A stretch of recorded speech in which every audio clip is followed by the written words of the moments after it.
The Underworld, the realm of the dead, is an afterlife world located beneath the earth, in contrast to the heavenly realm and those located beyond the horizon.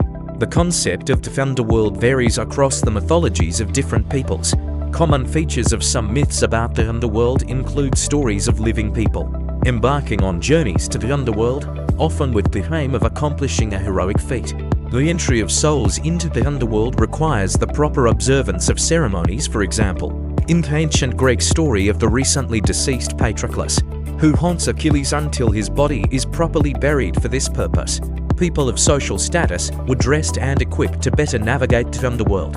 Latin poets, such as Virgil, described the Underworld as a place where sinners were punished, and the virtuous were rewarded with an afterlife. Virgil even defined the geographical location of the center of the Underworld. The road to it passed through the place where the river Acheron merges with the river Cocytus. The Dictionary of Classical Antiquities identifies the Underworld with the realm of the dead and the abode of Hades. The Dictionary of Antiquity refers to the Underworld as the dwelling of Hades. Thornic is a technical adjective relating to the Underworld. The concept of the Underworld exists in almost every civilization, and may be as old as humanity itself. The afterlife, otherworld, world to come, realm of the dead, that world, another world, heavenly kingdom. Ari is the realm to which people go after death, the abode of the deceased or their souls. In Slavic mythology, it is the dwelling place of the souls of the dead, as well as the world of the dead in general, contrasted with life and the earthly realm of humans. Typically, the afterlife was envisioned as being located underground or in the sky, where souls would arrive via a bridge, often a rainbow or the Milky Way, climbing a tree, a pillar, etc. The ancient Greeks identified the Underworld, the realm of the dead, and the abode of Hades. Concepts of the afterlife are typologically common to almost all religions, as well as cultures and civilizations with a religious worldview.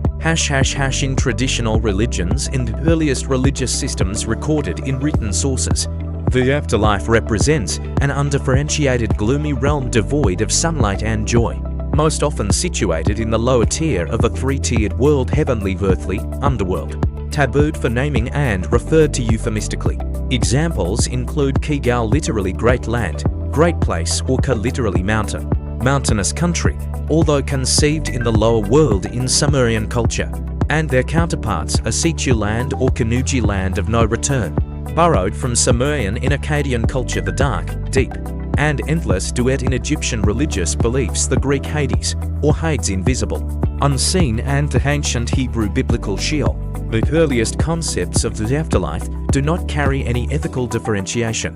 All deceased people go to the same place regardless of who they were on earth. The first attempts to associate the afterlife with posthumous reward are recorded in Egyptian culture during the Middle Kingdom, 21st–17th centuries BCE, in the Book of the Dead, related to the afterlife judgment of Osiris, as a result of which the souls of the righteous are sent to the fields of Ioru or Ialu, the fields of the blessed, the precursor to the Elysian fields or Elysium in ancient Greek mythology, while the souls of the wicked are sent to the jaws of the monster Ammit for final destruction.